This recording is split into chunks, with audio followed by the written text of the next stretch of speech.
The longest college strike in Ontario's history is coming to an end. 12,000 faculty at 24 colleges in the province will be legislated back to work, and tonight we're turning to some of those most affected, the students, to find out what they think of the job action and the issues it raised.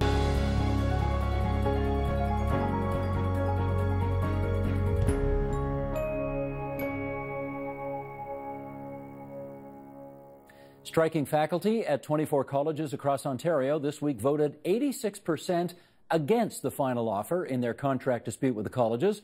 Nevertheless, they're going back to work as the government decided it was time to step in and legislate an end to the longest college strike in Ontario history. That means 500,000 full and part-time students will be heading back to class at some point next week, and many of them may now be asking just what the whole thing accomplished. Joining us now to consider that, from London, Ontario, via Skype, Morgana Sampson. She's president of the Fanshawe College Student Union. And here in our studio, Enrique Ponce. He is president of the Sheridan College Student Union. And Rafael Gomez, director of the Centre for Industrial Relations and Human Resources at the University of Toronto. Rafael, it's good to see you again. Enrique, nice to meet you for the first time. And Morgana, same thing. Good to have you on our program for the first time. Shall we start with a little soundbite here, folks, and get us into the spirit of the thing? Sure. Okay, Sheldon, all yours. Roll up, please. We had 95% of faculty who voted. Of those, 10,447 voted to reject. Yes. 1,663 voted to accept. Where do we need to go now?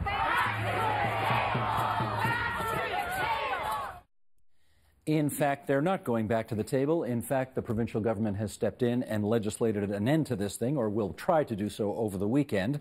Enrique, I want to start with you. Now that the proposal has been overwhelmingly rejected and the legislature is getting ready to do its business to end this whole thing, what are you going to be doing over the next week to sort of assist students at Sheridan get their lives back on track?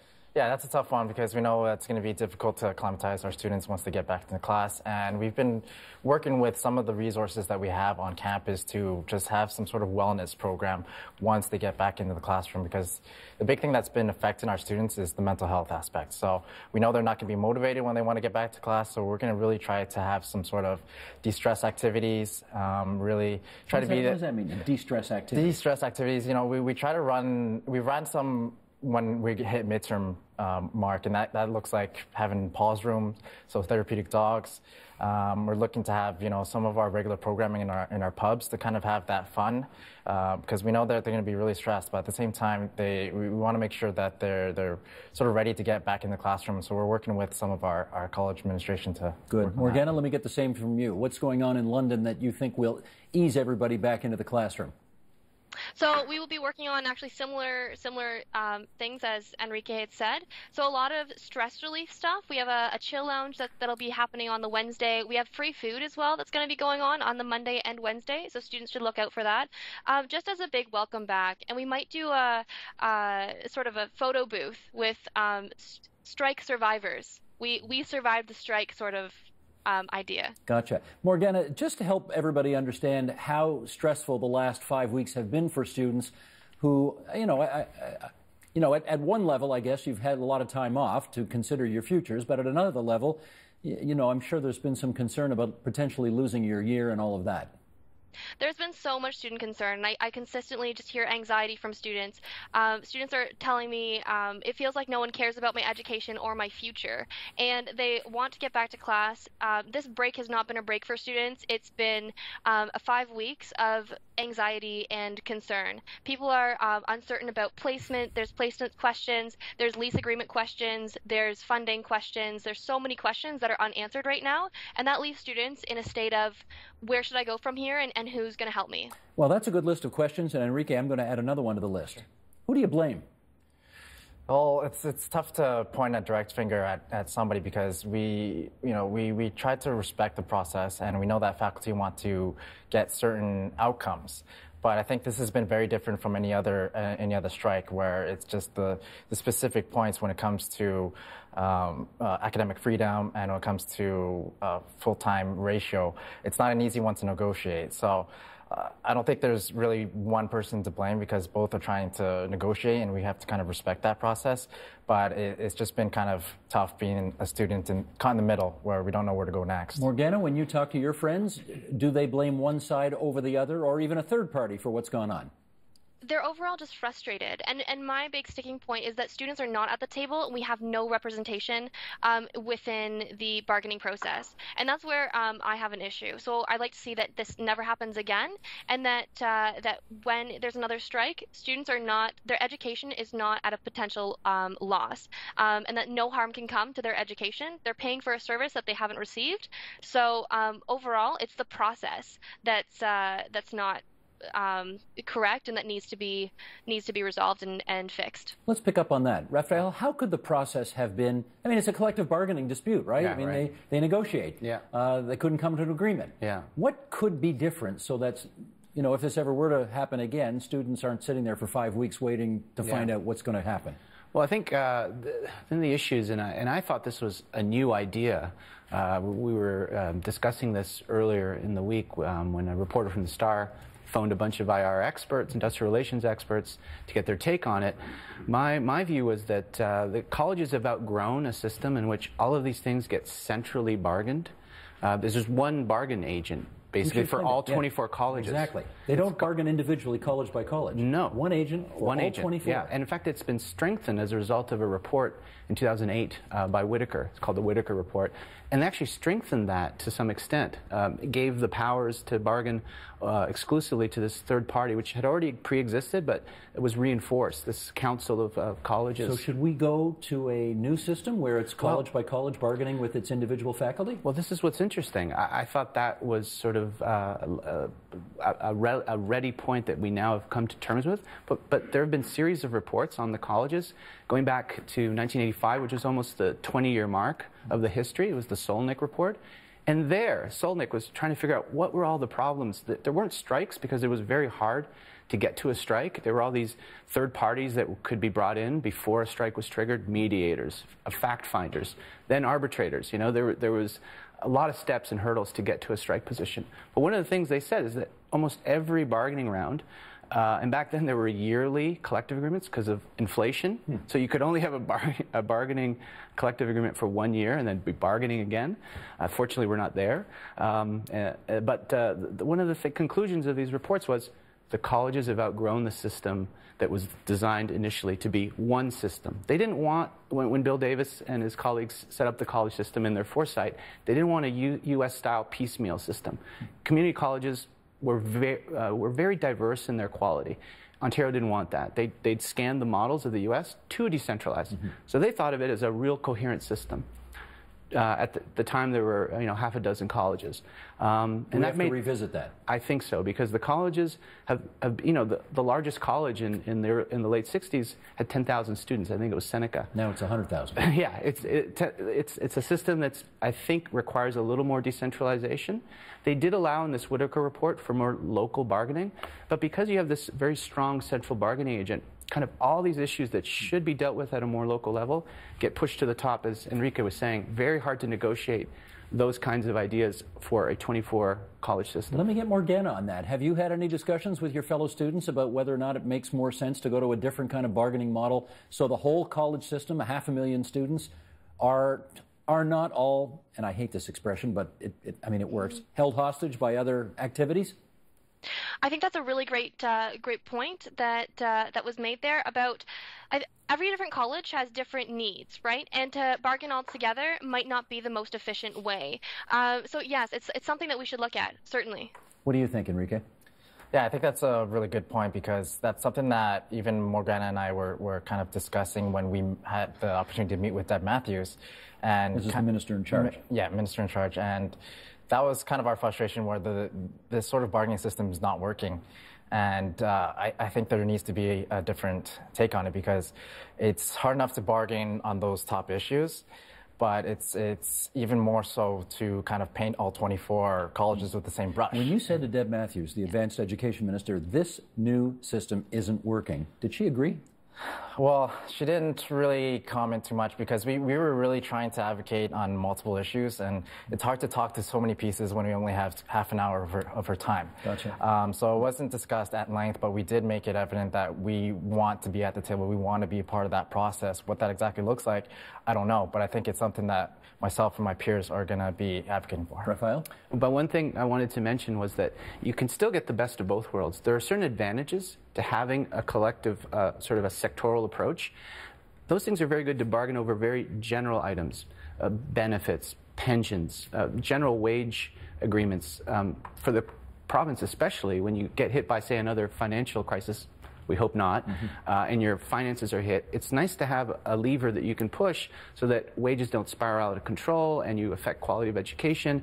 Those sorts of high-level items could still be done in this very sectoral approach, but then everything else, these questions about academic freedom, are so diverse across the college system. Imagine a college that's highly technical in its training. It's not an issue that's very pertinent to that group. Whereas a college that's expanded, that's gone into delivery of bachelor's programs, that's a very vital issue. Might be a factor there. Yeah. Morgana, you wanted to come in. I was going to say that that when we met with Deb Matthews, it sounded like she wants to have students at the table or somewhere in the process, and at least that's a starting point, right? She's been saying that a lot in the media, that she's there for the students, she's advocating for the students as well. So I'd like to see that put to action, of course. Tell me what that actually looks like, Morgana. If you could have been in the room meeting with the mediators at the bargaining table, with the Public Service Employees Union, with the College Council, which was representing all of the managements of all of the councils, of all the colleges, what would have been the value of you being at that table? The value would have been, even as an observer spot, it would have been fantastic for students to have direct information from what's actually going on at the table, instead of hearing through third-party resources, the media, about what's happening between OPSU and CEC. Just to have that direct line of communication to the students would be valuable in diminishing and decreasing the anxieties that students are having throughout the strike. How many times do you think over the last 5 weeks did you have students coming up to you asking you for information on what was the latest and what are the prospects and so on and so forth? An unreal amount of time. I can't even count the number of times because there were so many students. And more so, it was on social media. You see so many posts just about what is even the point in school anymore. If I come back in 5 weeks, am I going to have a crammed semester and have to learn all this information in a short period of time? Right. Raphael, I noticed that earlier this week, a Toronto law firm is, I guess, entertaining a potential class action lawsuit on behalf of more than a dozen students against the colleges, claiming breach of contract. What are the prospects for success in that suit? Well, I've consulted with my labor law professors who know more about this than I would, and apparently the company, the law firm that's leading this, is a specialist in class action lawsuits. This is what they do. So I would imagine that they've seen an opportunity, and perhaps, and it is true that rights conflict. There's a Supreme Court decision that has basically given the right to strike a validation. It's part of our Charter of Freedoms, the right, so the freedom of association. So it's very hard to take that right away. But it doesn't mean that it can't clash with other rights. And what they're talking about is how the students have had essentially a contract with the colleges to deliver education, and there's been a breach of that contract. I don't think it's going to lead anywhere, to be honest, especially given that the government's going to step in, reinstate the term. I like the approach that the student unions do, which they see that there are two parties. They both have valid concerns, and they just want a part in the process. I think there's a real opportunity to be leading edge here. You probably heard of this term, the stakeholder approach, to even broadly take hold of capitalism. We need other parties that are external sometimes to the decisions that two parties make, and these externalities can be captured by stakeholder approaches. Why not innovate and have a model where students are not bargaining at the table but are present? And that might even moderate the way in which two groups are likely to make decisions when they realize the main constituent, in this case the students, are there listening.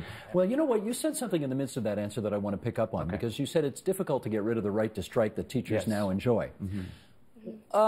Okay, however, the Ontario legislature, in its wisdom, several years ago, decided that the Toronto Transit Commission was such an essential service to the way this city functions, they took away TTC workers' right to strike, and they can't do it anymore. And I want to ask whether or not we're on similar ground as it relates to college professors, instructors, teachers, and so on. Enrique, do we need to take away the right to strike for the people who've just gone out for the last 5 weeks? Yeah, that's a topic that has been brought up among my peers as well, and it's... What's the consensus? I think it's one where, again, where I bring it back to remodeling, and if there, I think when you look at a strike and the impact, the scope of impact of people, I think, you know, that's a good sort of tie-in into TTC and how the scope of impact affects so many people. It's the same thing with the colleges, where we're affecting 500,000 students. There's not a lot of sort of, you know, laborers in the industry that have that effect. Sometimes it's... okay, but I'm not hearing you say yes or no. What's your view on it? It is... It's a toughie. No, of course. It's all about shades of gray. Morgana, come on in. Yeah. Okay, so I really think that we need some sort of direction and an oversight to when education is at risk and when students' education is at risk. Because in this, there was none. And we've just been going off the basis that, it might potentially end in 3.5 weeks. You know, a student has never lost a semester before. But in this case, we are very close. Like, we are at that threshold where we can't go any further. And we need to have some sort of oversight so that this never happens, right? But there are strong tests. Well, part of the reason this Whitaker report in 2008 was following a Saskatchewan decision where the government kind of unilaterally took away a lot of the right to strike for public sector workers, and the Supreme Court really pulled the threshold higher to make that case. I don't know if the college system, maybe under its present system, where you have one bargaining agent and it affects so many students, you could argue, yeah, you can have a strike option in that system. But if you decentralized it and kind of said, well, wage bargaining is sort of out of the scope of what you could strike over, but things that are dealt at a local issue, maybe. I think that's a hard test now to make. Go ahead, Morgana. Or you can just have a strike period for, say, 3 weeks or so.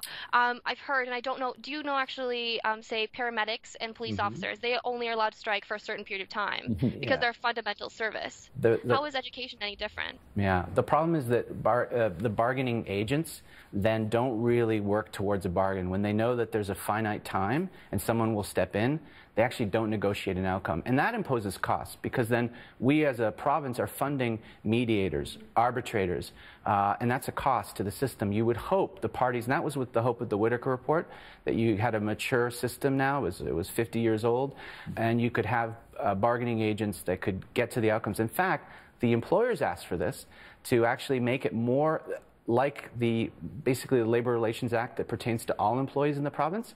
Up until then, the colleges had, like I said, all these sort of safeguards to get to the strike. You had to climb a lot of hurdles, and the employer said, take that away.